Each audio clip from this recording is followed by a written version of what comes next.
The Basic Education Laws Amendment Bill, or BELA Bill, remains the subject of intense debate. Until now, school governing bodies have had the leeway to develop their schools' admission and language policies, but the BELA Bill requires that they now submit those policies to provincial departments for approval. An academic has asked whether the bill will really address South Africa's learning crisis, saying that is the crux of the issue. To discuss, we're joined by that academic, Professor Brahm Fleisch from the Wits School of Education. Professor, thank you for being with us. Can we start with your views on some of the contentious issues very quickly? The language issue. On one side, people would say they have a right to send their child to a school that cares and fosters their language. Others would say it's exclusionary and has been used to discriminate against black pupils, mostly in the case of Afrikaans schools.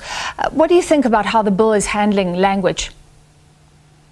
So essentially, you're right. The big challenge, the issue that has become a big hot topic is being the requirement that school governing bodies submit their language policies for approval. And I think in some ways, this has been the outcome of a whole series of court cases that began in 1995 with the law school Potgietersrus case, and probably made most famous by the Hoërskool Ermelo case, where there's concerns that have been raised about the extent to which governing bodies have developed language policies that are in keeping with the current group of learners in the school, but don't necessarily reflect the needs of the wider community served by the school. So tell us exactly how the bill handles it and what you think of the outcome if passed.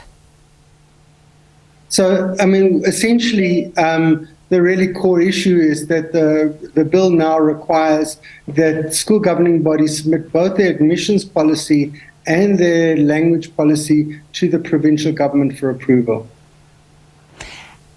That, Professor, is that a good thing? What I'm saying is ultimately, I mean, which is the bigger issue here? Access to schools for a wider population of pupils, or the preservation of languages?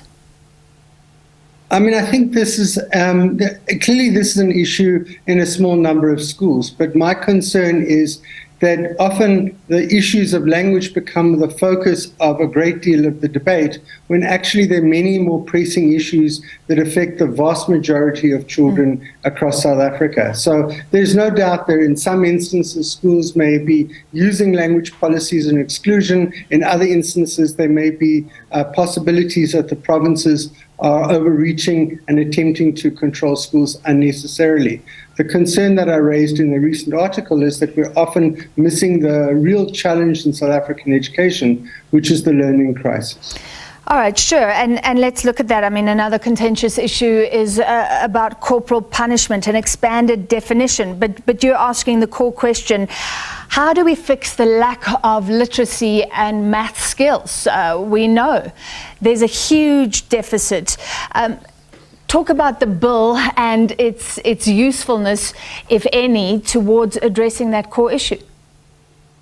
So one of the big changes that are embedded in the bill is that it makes the grade R accessible for all children and in fact compulsory, and that clearly would in most circumstances, an extra year of high quality education would go a long way to addressing the backlogs that we have in the early grades. But one of the issues that I raised is that if we don't actually introduce quality education in the grade R, simply encouraging children to have an extra year of schooling may not necessarily address the learning crisis.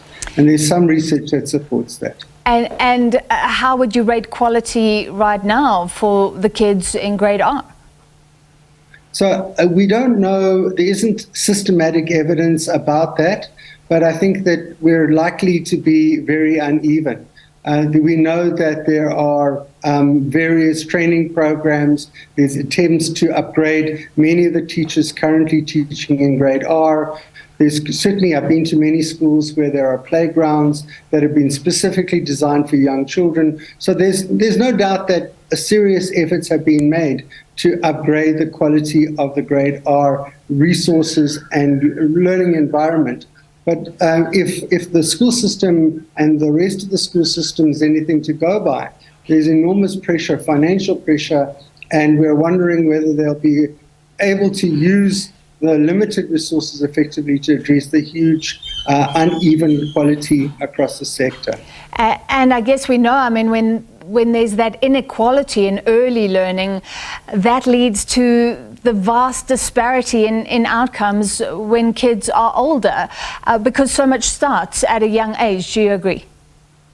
Absolutely. I mean, I think that recognizing in the early years, from grade R to grade 3, children are learning to read and do basic mathematics.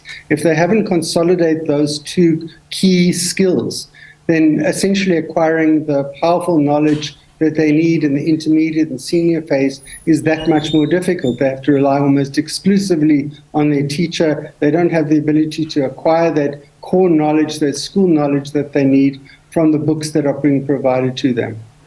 All right, thank you so much, and we'll follow the progress of the BELA Bill, as it's called, looking at education and basic education.